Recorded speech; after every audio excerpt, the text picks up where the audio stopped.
Both parents are feeding the young. A lot of caddisfly larvae and some aerial insects too. Each parent has been coming in with food about 8 times per hour so far this morning. You can hear the chicks calling each time one of them approaches the nest. Dippers in the Altai. You can tell that this was a labor of love for Andrew. I mean, the cinematography was fantastic. Getting a chance to learn about these little dipper birds in their habitat in the Altai was really, really great. It was very educational. It was very, very specific. It was very detailed. He really went the extra mile with this. I loved what the filmmakers did with adding kind of the circle graphics onto the aerial shots to help you figure out, okay, what he was talking about and where it was on the map. And I thought that the music was a really nice addition too, when they had music in that section.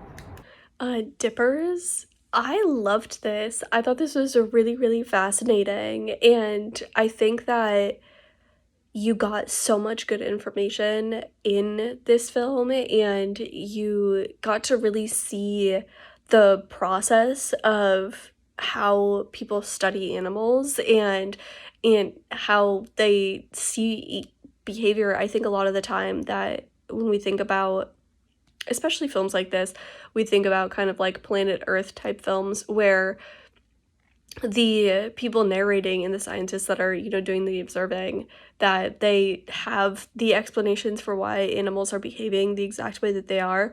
But I think getting to see this where we're still kind of trying to learn why these birds are behaving the way that they are and what their kind of behaviors are that we're just documenting and how it differs from kind of one location to the next, like he was saying, between the birds where they were at versus in, like, I think he said England, I think is really, really fascinating.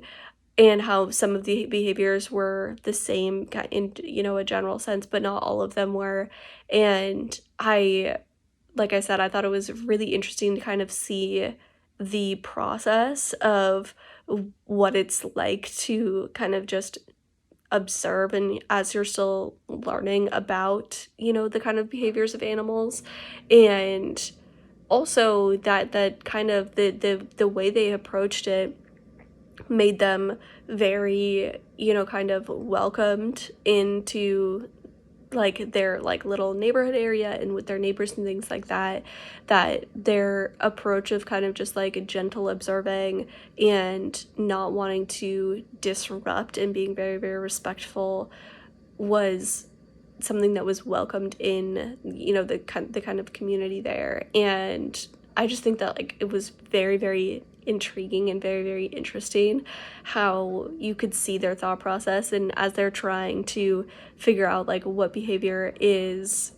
kind of natural and the cycle of it, I thought was really, really interesting. And then also just to get more generalized information, like how these types of birds are a great kind of guide for the health of the river system. And I think that as in a general sense, we're talking more and more about our kind of ecosystems and our impacts on them. I think that it's really cool to be able to know like, oh, which birds or which animals are great indicators of overall health of like an entire like river system, for example. I think that those things are really interesting because, as like I said, in general as a society we talk more and more about our impact.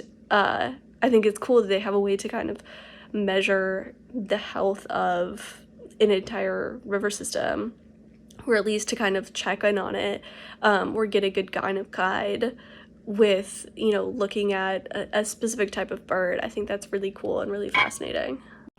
This documentary film on dippers in the Altai talks not only about the interesting and strange behaviors for these dipper birds and their chicks, but it also talks about their environment and their importance in learning about river health, as they're more commonly seen when there is a healthy river and their habitat is based around this river.